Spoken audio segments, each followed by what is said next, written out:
আসসালামু আলাইকুম। এই মুহূর্তে আমরা আছি আপনার বাগেরহাট সদর উপজেলা আপনার হালিশহর গ্রামে।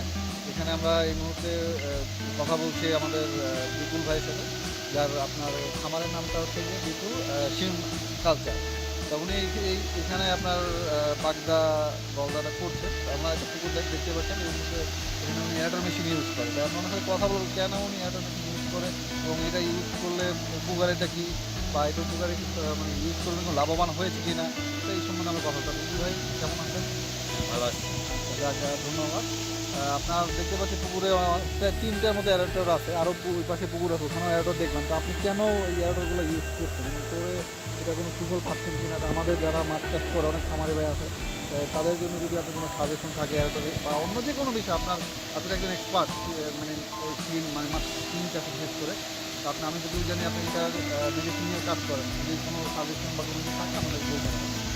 মানে এয়ারটার হচ্ছে হলো প্রথমত হচ্ছে আমরা মনে করেন নর্মালভাবে এইখানে 75 ডেসিমেল জায়গা আছে।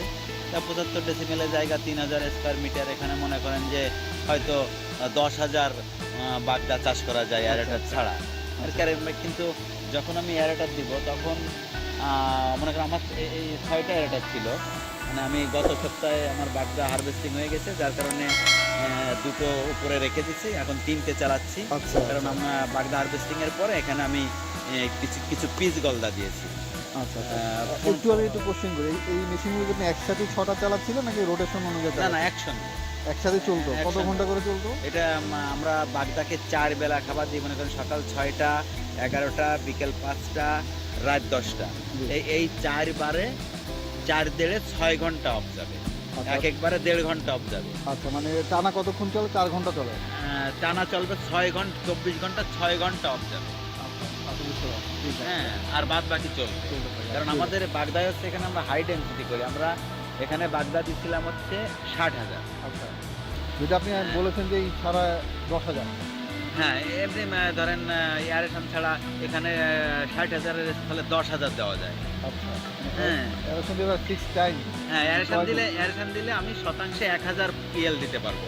অর্থাৎ আমি 1 একরে 1 লাখ দিতে পারবো। কিন্তু সেই ক্ষেত্রে আমার 1 একরে 6টা এয়ারেটার হইতে হবে। 1 একরে 6টা। হ্যাঁ, আর আমি যদি 1 একরে 4টে এয়ারেটার দিই, তাহলে দেখা যাচ্ছে হয়তো আমি 80,000 দিলাম, 20,000 কম দিলাম। তাই এয়ারেশন দিলে আপনার প্রথমত কাজ হচ্ছে যে আপনার পানিতে প্রচুর পরিমাণে অক্সিজেন হবে।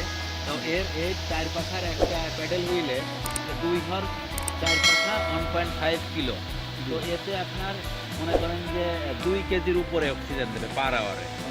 তো এইটা আমরা একটা পাখায় 250 কেজি মাছ ধরি। মানে একটা পাখায় আমার 250 কেজি উৎপাদন ক্যাপাসিটি। আচ্ছা, তাহলে আর একটা বড় অক্সিজেন ছাড়া আর যে বড় কাজটা হচ্ছে সেটা হচ্ছে যে আমরা খাবারটা দিই পাড়ের থেকে মনে করেন যে 30 ফুট চওড়া করে, অর্থাৎ চতুর্পাশ দিয়ে খাবার দিই। এই যে ফিডিং রোপ দেখতেছেন, এই রোপ ধরে আমরা ডাইনে বাইনে খাবার দিই। মাঝখানে কিন্তু বাঁধ থাকবে, অনেক জায়গা বাঁধ থাকবে। তা এই যে ফিড বেডটা এই কিন্তু পরিষ্কার করতেছে। আপনি এই ফিড বেডে কিন্তু কোনো কাদা পাবেন, এখানে শক্ত কাদাটা মাঝখানে টয়লেটে যেয়ে জমা হচ্ছে। তো তাহলে অক্সিজেন দিবে, ফিড বেড পরিষ্কার রাখবে। আর ফিড বেড পরিষ্কার থাকলে মাছে ভালো খাবার খাবে। মাছের পেটের ভিতরে খারাপ ব্যাকটেরিয়া যাবে না। তো এই ফিড বেড পরিষ্কার রাখবে, অক্সিজেন বেশি দিবে। আর একটা জিনিস সেটা হচ্ছে যে মাছের ফুলকা পরিষ্কার থাকবে। মানে মাছ এই যে সাইডে যে সাদা মাছ বলেন, গলদা বলেন, বাগদা বলেন, সবার কিন্তু এই যে গিল থাকে, এই গিলে যে ধরেন যে কালো কাদা ঢোকে, ময়লা ঢোকে, এই ময়লাটা কিন্তু পরিষ্কার হতে থাকবে। মাছের চেহারা ধবধবে সাদা থাকবে। হ্যাঁ, আর মূলত এই যে মানে ওয়াটার কালচার না করলে মানে পানির মান বাড়ে না। একটা পানি যদি স্থির দাঁড়ায় থাকে তাহলে অনেক জুথামোনিয়াম, অনেক ফাইটোপ্লাঙ্কটন, অনেক জীব, এগুলো তো ডে বাই ডে মরে। তা মরলে এগুলো নিচে সেডিমেন্ট আকারে থাকে।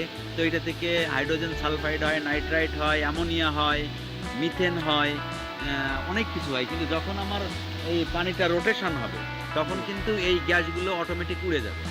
মানে সব গ্যাসই উড্ডয়নশীল। তো যখন আমার পানিটা রোটেশন হচ্ছে তখন কিন্তু ওই ধরনের গ্যাস আর এখানে থাকতে পারতেছে না, ও হাওয়ার সঙ্গে মিলায় যাচ্ছে।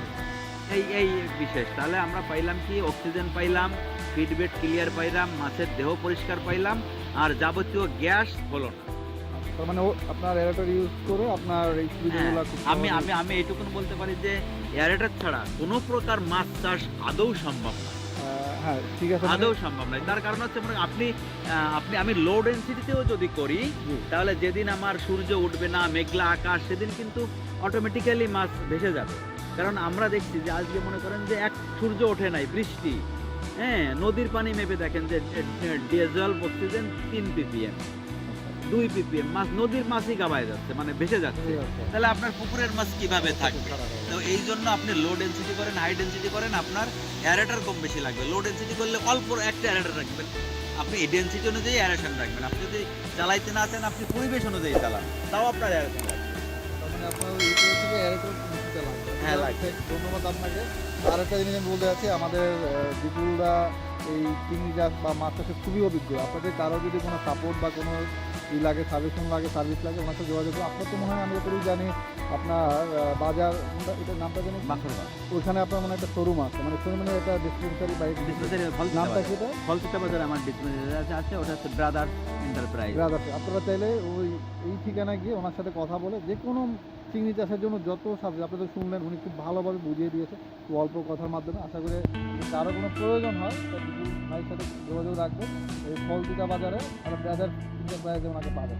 আর তাছাড়া আমাদের তো ওয়েবসাইট আছে, এখানে ফোন নাম্বার দেওয়া আছে। আমাদের 2013 সালে শ্রেষ্ঠ বাগদা চিংড়ি চাষি খেতাব পাই আর কি। Congratulations. যদি প্রয়োজন আমাদের সাথে যোগাযোগ করে আপনার নাম্বার নিতে পারবেন অথবা সবার সাথে যোগাযোগ করুন। তো ধন্যবাদ সবাইকে, থ্যাংক ইউ। ধন্যবাদ বিপুল দাকে মূল্যবান ইনফরমেশন দেওয়ার জন্য। ভালো থাকবেন। আসসালামু আলাইকুম।